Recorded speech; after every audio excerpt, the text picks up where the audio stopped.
Hey guys, here's what I do to prepare and thrive for exam season. Okay, first, the app that I really like to use to organize my main pillars in my life is Google Calendar. Throughout my Google Calendar, I make sure to prioritize my faith, mental health, and academics. I also make sure that I have in-between breaks to ensure that I'm not burnt out. My second tip is doing a lot, and I mean a lot of practice questions. They help you a lot with questions that you might encounter with the actual exam. My favorite places to purchase these practice paper books are AIM and New Look. Usually I try to do 1 to 2 questions per day in order to get myself used to the questions. My third tip is using Todoist app. It's actually really helpful in order for me to organize my internals, externals, and little side projects that I also do. My fourth tip is making sure that your environment is very clean. This allows you to make your mind very clear and focused on your studies. My fifth tip is making sure that during your study breaks that you actually rest. Rest is very important within studying. It allows your mind to just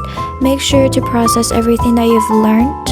Things I recommend to do during your study breaks are taking a nap and going on walks. My sixth tip is making sure that you go from the easiest subject to the hardest subject. This personally works well for me because it allows me to get the easiest task done and get the difficult tasks done later. My seventh tip is doing flashcards. I really like doing this because it allows me to do active recall for all my subjects. I usually do this for definitions, formulas, and how I format the answers. The apps I recommend to use are Quizlet and Gizmo. Personally, I really like to separate them based on what definitions I really want to have in each section, such as definitions and formats, but I'm also able to separate them by subjects. Thanks for watching. Bye, love you guys.